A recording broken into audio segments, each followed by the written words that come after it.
Well, good afternoon, everybody. Let me begin by thanking the government of Austria again. They have very generously facilitated this latest meeting of the International Syria Support Group. And they've facilitated 2 rounds before this.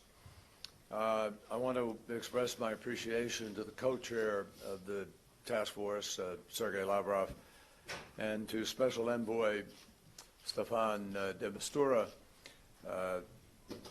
They have both been obviously integrally involved in every aspect of this, and they are partners in the effort to try to make the International Syria Support Group have impact. The broad range of countries represented, and by the way, it has grown since the last meeting. There were additional countries here, Japan, Australia, and France and Canada, and Spain and Canada. It underscores the scope of those countries that have a stake in this, those countries that are engaged in helping to fight against Daesh, as well as those countries that understand the importance of bringing an end to the conflict in Syria. And in order to do that, a variety of competing interests are going to have to be reconciled. And those involved in this conflict with competing agendas are going to have to be willing to prioritize peace. So we've already shown that it's possible to get all of the major international partners to agree on a set of common objectives. In fact, all of the international parties, some that are not partners, have agreed on the objectives. And it's possible, we've proven, to reduce the level of violence. It is possible to expand humanitarian assistance. And it's possible to design the framework and set a timeline for the kind of viable and inclusive negotiating process that we need in order to bring about a political transition and to put an end to this terrible conflict. Now, let me underscore to everybody. All of the parties, some through their representatives, like the regime, but all of the parties, most importantly, Russia, Iran, that have been supportive of Assad, and key countries in the region who have been opposed to him, have agreed on a basic framework, which is a united Syria, non-sectarian, that is able to choose its future through a transitional governing body, which is in effect the implementation of the Geneva process. The challenge that we face now is to transform these possibilities into the reality of an agreement at some point. And because of the gains that we've made in recent months, yet because of their fragility, and we acknowledge they're fragile, and increasingly threatened by irresponsible and dangerous actions taken by those who would rather have this effort fail, who want to create problems because rather than solutions, they seek a different outcome. And there are, frankly, actors on both sides who we think make that choice.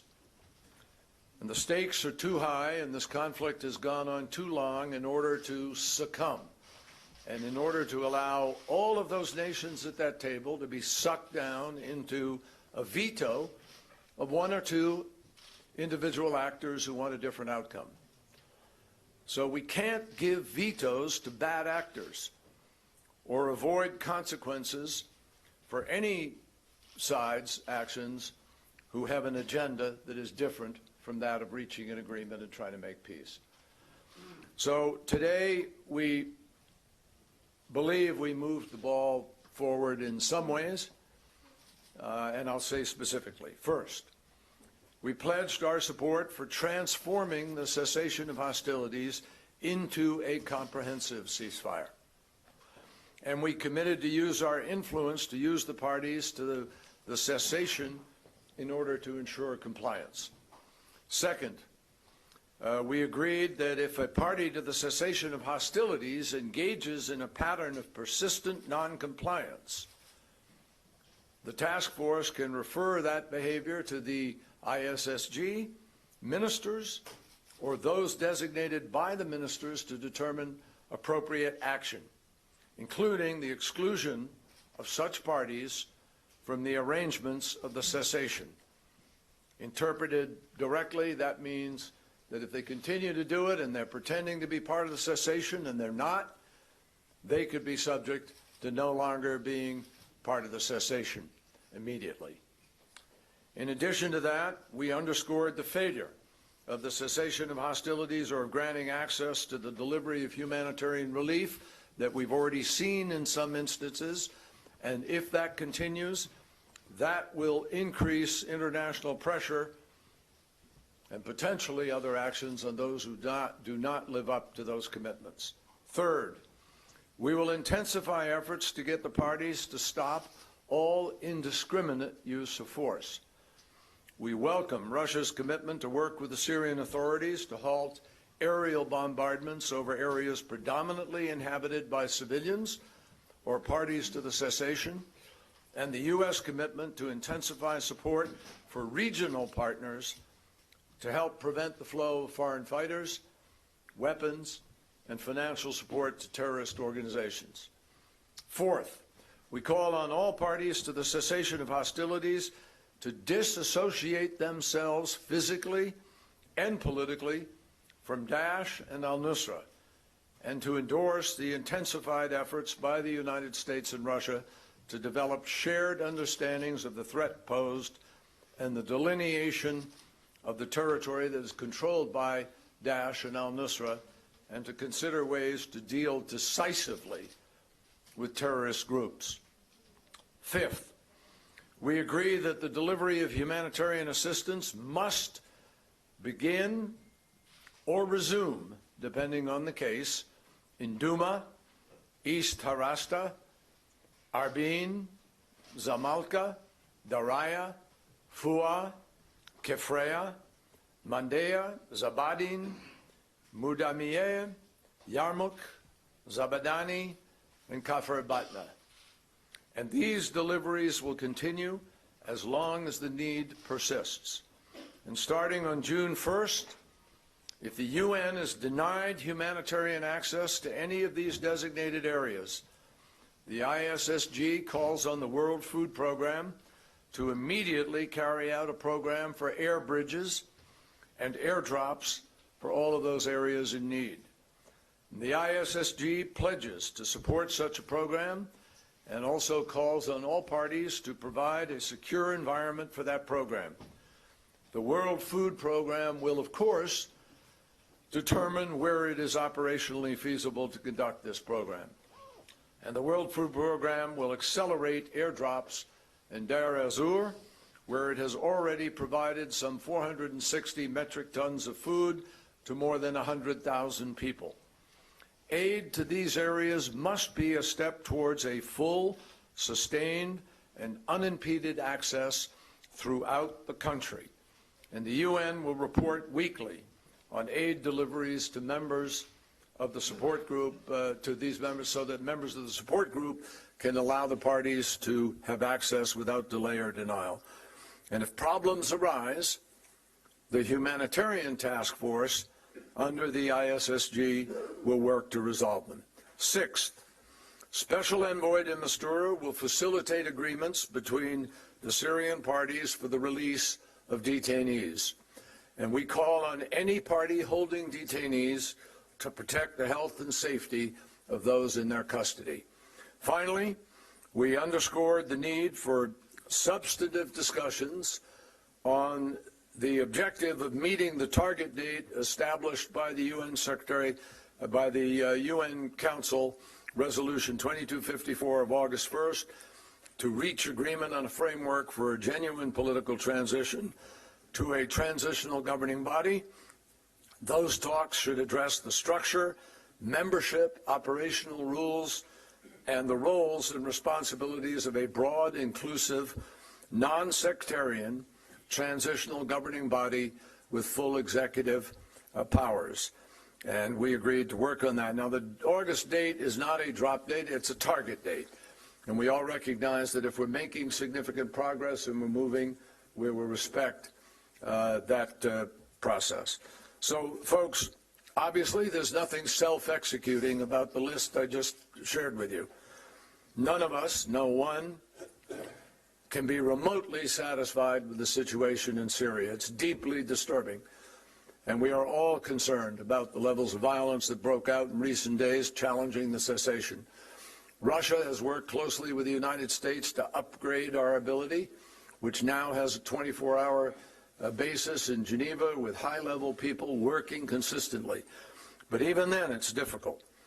And in the end, in order to make all of this more than words on a page, some very clear and determined actions are going to be needed in order to implement the steps that we just set out today. And we talked considerably about how that can happen and perhaps even what kind of enforcement mechanisms could be developed in order to achieve this full ceasefire that we are seeking. So with that, let me turn to Foreign Minister Lavrov and then Stefan. Спасибо, Джон. Уважаемые дамы и господа, я разделяю те оценки, которые сейчас услышали по итогам нашего сегодняшнего заседания. Джон подробно изложил содержание коммюнике, которое было принято. Главным результатом, я считаю, подтверждение в полном объеме, без каких-либо изъятий, той базы, на которой зиждется вся наша работа.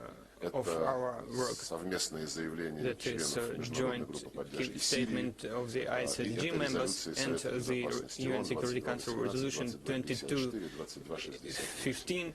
Сегодняшний документ подтвердил актуальность всех тех договоренностей, которые закреплены в определенных разрешениях. И главное достоинство этой нашей коллективной позиции в том, что она всеобъемлющим образом охватывает все основные направления работы.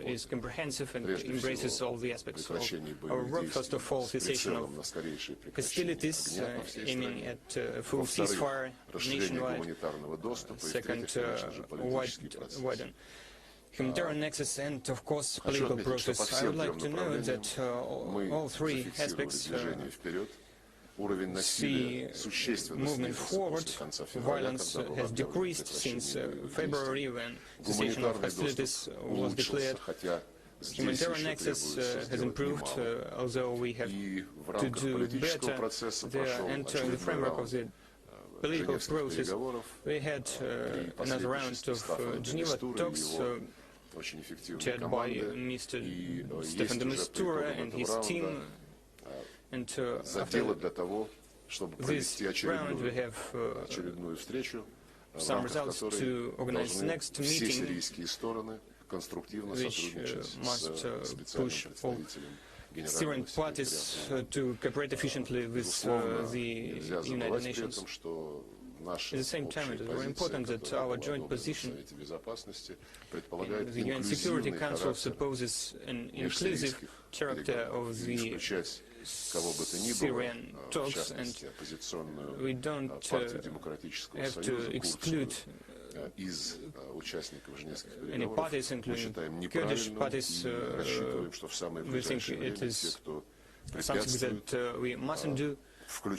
And we mustn't hinder including the party and to give them access to talks in Geneva. Today's document, today's communique, has fixed all the previous agreements and added new steps voiced by John. Most of these steps have the basis of Russian-American agreements. In early March, we adopted a document about procedures that we have to take in case of ceasefire violations, and another statement by Russian Americans adopted on May 9th. What to do in case of these violations.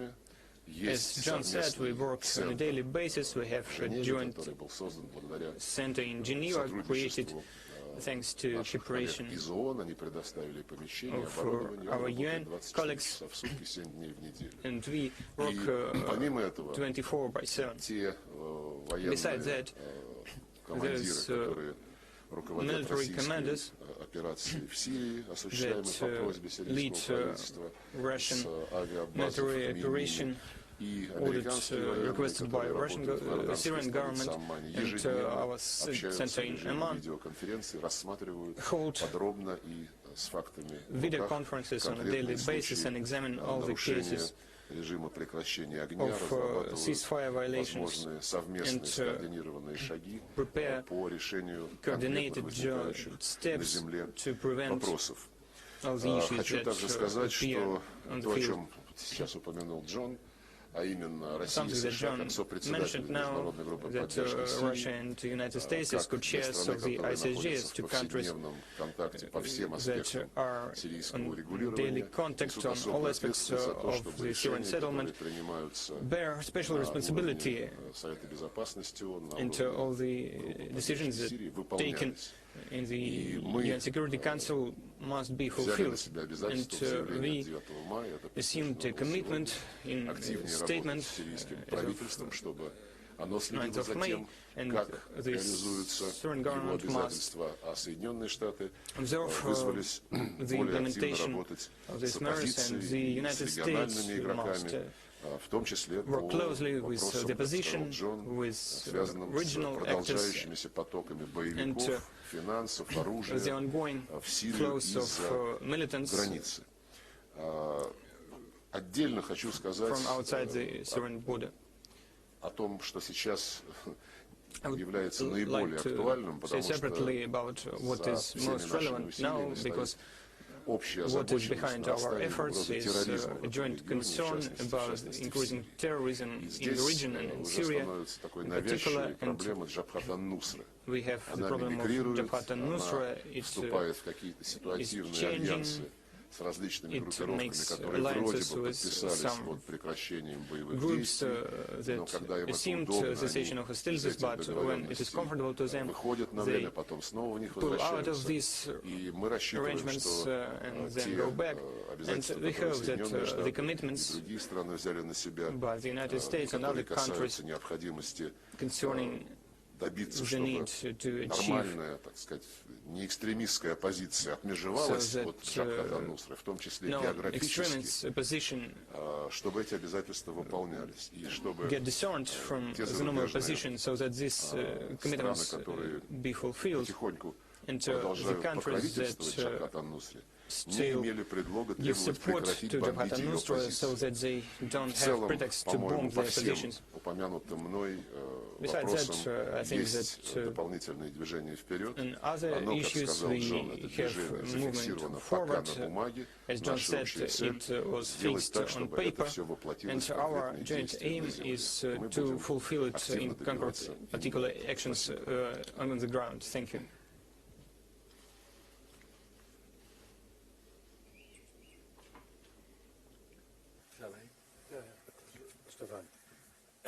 Just to add to what you just heard, you probably will want to know where are we on the next intra-Syrian talks.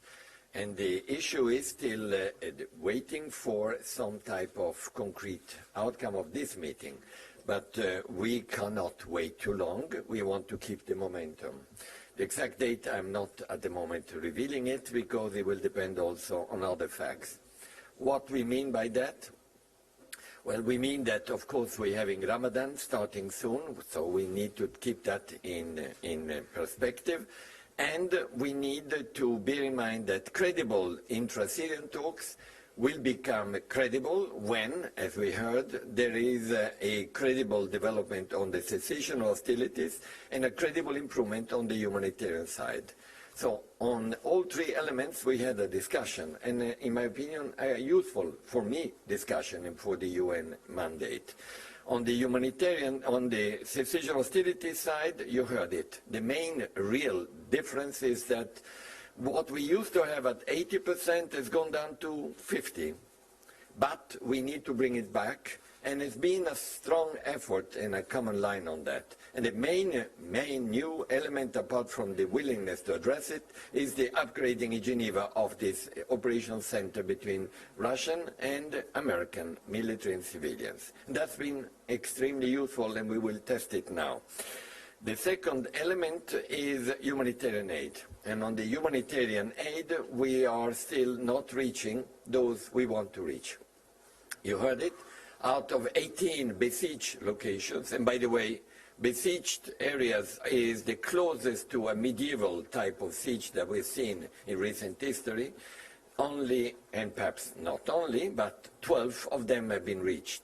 So the concept and the idea have been approved that if we cannot reach them by land, as we have been doing together with the World Food Programme in Deir el-Zur successfully, having a joint operation between Russian Federation, US, and other countries in dropping aid to 110,000 people, we need to start working hard in order to be able to look at the option within security limits, but that's why we all have to work on, to actually do the same everywhere else where we cannot get by land unless we are allowed to go by land. That goes from Daraya, which has been so close to Damascus that there is no reason to stop baby food, to Kefray and Fua, to every other location. That is, I think, a novelty and a new element which came out from this meeting. We would have never thought about it just a month ago. Next point, and last, detainees and abductees. Because there are people who have been abducted by the opposition and detainees which have been taken in large number by the government. We need and we will be addressing that aspect because the families are asking for it, and the ISSG did take note of that with serious concern. So that's the next challenge, and thank you. Thank you, Stefan. Thank you very much for everything you're doing. So I think we're open. Who's are you running it? Yep. First question is David Sanger of the New York Times. Thank you very much. Thank you for doing this. Secretary Kerry, one of the reasons that you were successful in the Iran negotiations here in Vienna a year ago was you had leverage. You had the combination of sanctions and sabotage that convinced the Iranians it was necessary to make a deal. In the Syrian case, however, as you've often heard, it appears you have less leverage over President Assad now than you did when the Vienna Agreement was reached at the end of October. If anything, thanks to the intervention of Mr. Lavrov's government, Mr. Assad seems to feel now more secure than he did 8 months ago, and as you've described, the ceasefire has collapsed in part, and you're not getting the aid in that you need, and there's no indication that there's any reason for Mr. Assad to start talking about a transition. So can you tell us what additional leverage you would need against Mr. Assad, especially now that he appears convinced that there really isn't a plan B out there that the White House is willing to implement? And Mr. Lavrov, speaking of leverage, do you believe Mr. Assad is now ignoring or resisting pressure from your government to abide by the ceasefire and allow in the humanitarian aid? Well, thank you, David.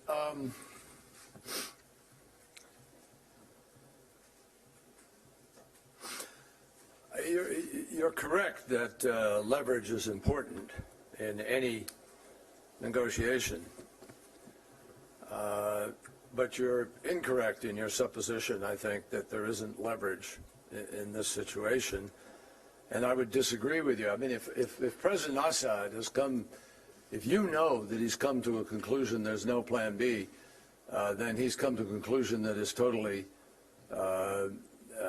without any foundation whatsoever, and even dangerous. There is leverage in the fact that this war will not end for him or for his people without a political settlement. Everybody understands that. That is why the International Syria Support Group came together in the first place. That is why we have the cessation of hostilities we have today, and some delivery of humanitarian assistance, not as good as we want, correct, but it's there because we have some leverage. Standing to my right is leverage. Russia.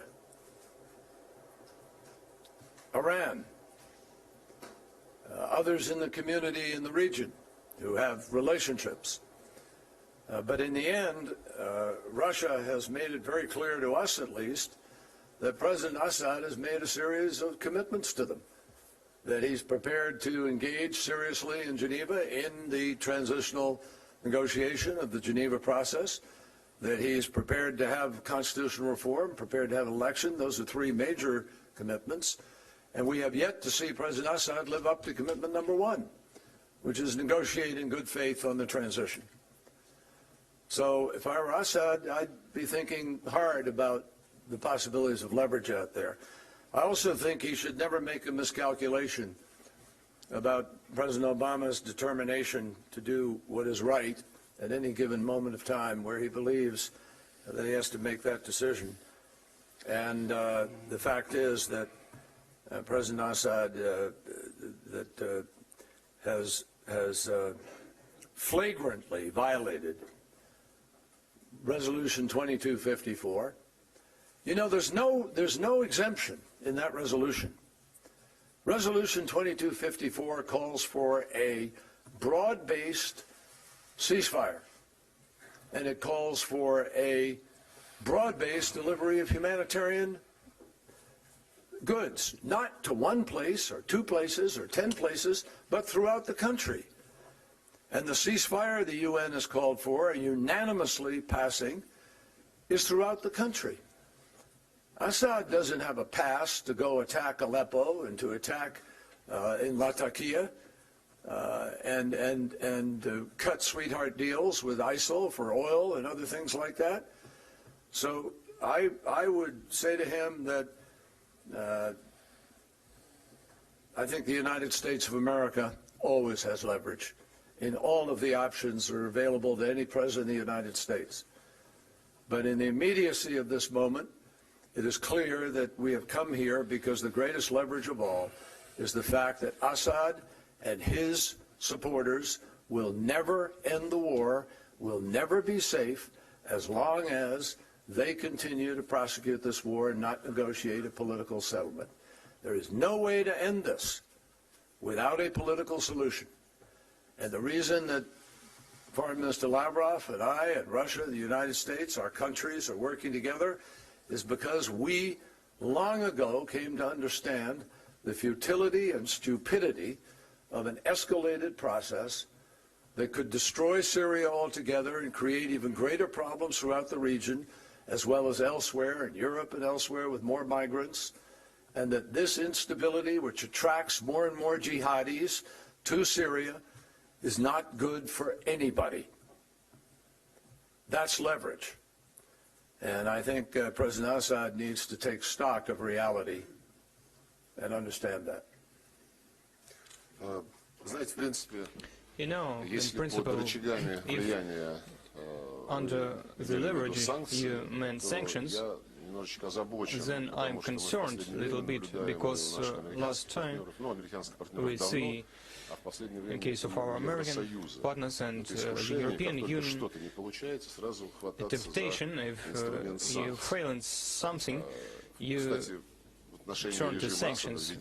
Concerning the Assad regime, Europe and the United States and other countries applied unilateral sanctions, which aggravates already complicated humanitarian situation, and we must not remember that besides refugees, there are almost 6 million internally replaced persons, and these aspects is something that we bear in mind, and sanctions as a leverage for political purposes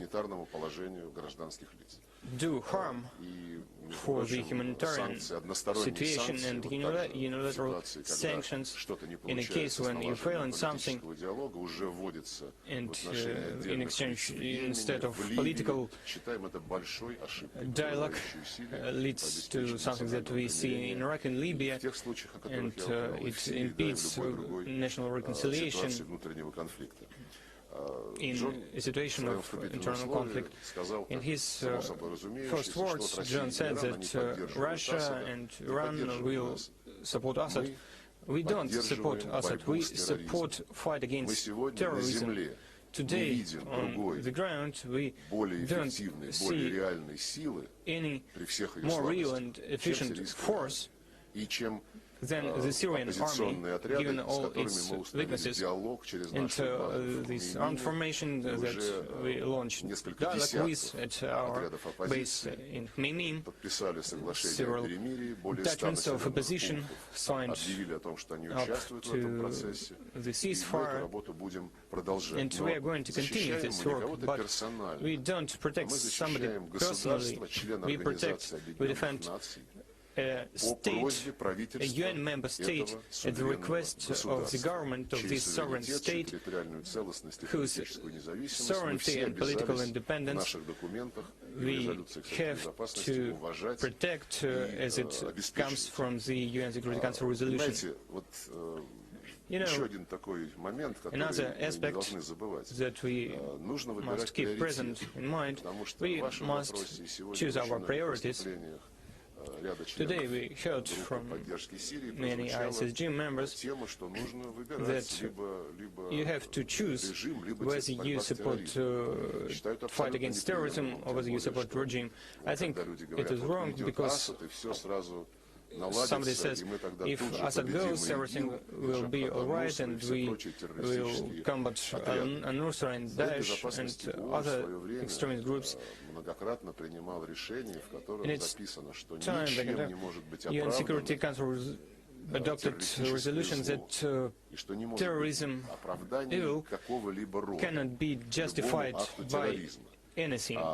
Any terror act can be justified by anything. And in this aspect, or we force Assad out, or we don't fight terrorism, contradicts this universal principle. At today's meeting, when we put this issue, why can't we separate normal opposition from Jabhat al-Nusra, so that we don't have a pretext to request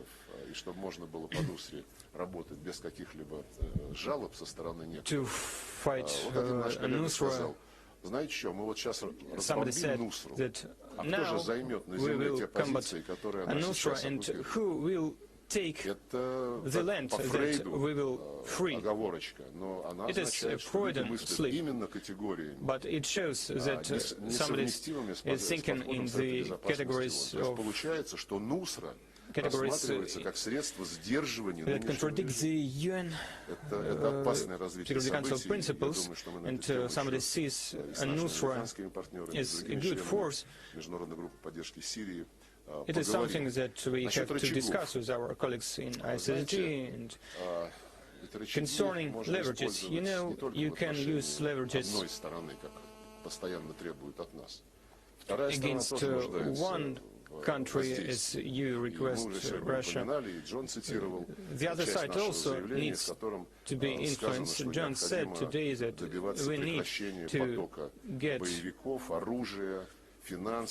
financial and terrorist flows stopped from outside Syria, because they nutrition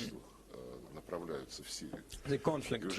We see supplies of tanks to Syria, and when suicide bombers used tanks for terror acts, it is something new in this crisis. I will reiterate, those who say until Assad goes, we won't stop this type of support. I think it is wrong, that, and our priority is fight against terrorism. More than once we talked about it with our Western colleagues.